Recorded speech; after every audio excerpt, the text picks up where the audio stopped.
اعوذ باللہ من الشیطان الرجیم، بسم اللہ الرحمن الرحیم۔ ناظرین، آپ یوٹیوب چینل دیکھ رہے ہیں اور میں عامر شہزادوان۔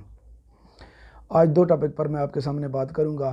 ایک تو کویت پارلیمنٹ نے ایک بل پاس کیا ہے اسرائیل کے خلاف اور فلسطین کے حق میں، اور دوسرا حامد میر صاحب۔ تو سب سے پہلے میں حامد میر صاحب کا ذکر کر دیتا ہوں کہ آج ان کو جیو کی طرف سے ان کے کیپٹل ٹاک کے پروگرام کو ہوسٹ کرنے سے باقاعدہ روک دیا گیا ہے۔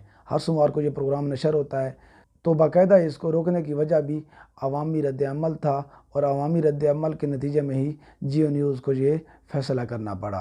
تو اب حامد میر صاحب یہ پروگرام ہوسٹ نہیں کر سکیں گے۔ اور حامد میر صاحب پر ایسا کیوں ہوا اور ایسا کیوں کرنا پڑا جیو نیوز کو؟ اس کی وجہ حامد میر صاحب خود ہیں۔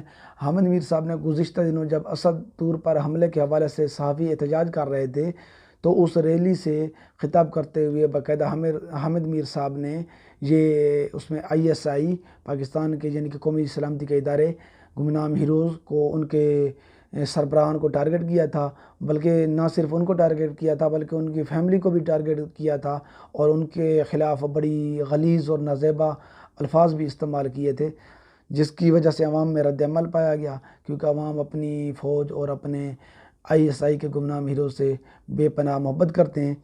تو یہ سب دیکھنے کے بعد حامد میر صاحب نے خود بھی ٹویٹ کیا، وہ بھی میں آپ کو سکرین پر دکھا سکتا ہوں، آپ یہ دیکھ سکتے ہیں۔ تو انہوں نے یہ کہا کہ یہ میرے ساتھ کوئی پہلی مرتبہ نہیں ہوا، پہلے بھی ایسا ہوتا رہا ہے، تو میں ان چیزوں سے ڈرنے والا نہیں ہوں، تو میں اپنی باتوں پر قائم رہوں گا۔ میری فیملی کو تھریٹ ہیں جی، دھمکیاں دی جا رہی ہیں۔ کیوں جی؟ آج آپ کو احساس ہو رہا ہے آپ کی فیملی بھی ہے؟ کل جب آپ کسی کی فیملی پر نازیبا زبان استعمال کر رہے تھے، اس وقت آپ کو شرم نہیں آئی تھی؟ تو یہ ایک طرف پہلے ہوا، لیکن اس سب حالات کو دیکھتے ہوئے مجھے ایک اور بات یاد آ رہی تھی کہ وہ میں آپ سے ضرور ذکر کرنا چاہوں گا۔ یہ وہی موصوف ہیں، یہ وہی حامد میر صاحب ہیں جنہوں نے آج سے کچھ عرصہ پہلے ایک بہت ہی معتبر، ایک بہت ہی معزز اور ایک بہت ہی بزرگ شخصیت کو ٹارگٹ کیا تھا میڈیا پر۔ انہوں نے اس سے شرعام معافی منگوائی تھی۔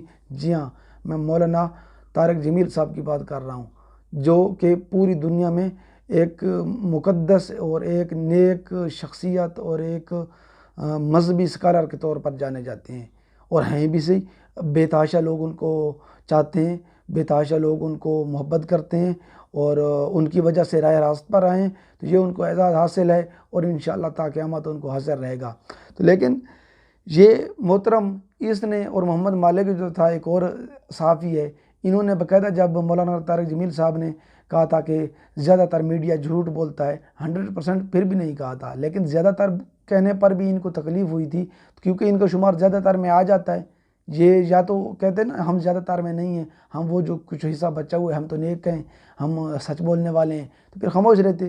لیکن تکلیف انہی کو ہوئی تھی، مطلب زیادہ تر جو مولانا صاحب نے کہا تھا، اور یہ حقیقت بھی ہے، 99% یہ میڈیا جھوٹ بولتا ہے، جھوٹ کا یہ رزق کھاتے ہیں، کمائی کھاتے ہیں۔ تو ان کو انہوں نے مجبور کر دیا تھا اپنے پروگرام میں، اپنے لائیو شو میں میڈیا پر آ کے معافی مانگنے پر۔ تو وہ ایک بہت ہی نازک انسان ہے، بہت ہی شریف انسان ہے، بہت ہی معزز شخصیت ہیں، تو انہوں نے بغیر کسی حیل و حجت، بغیر کسی شرط کے انہوں نے آ کر معافی مانگ لی۔ انہوں نے کہا کہ اگر میری وجہ سے کسی کی دل آزاری ہوئی ہے تو میں اس پر معافی مانگتا ہوں۔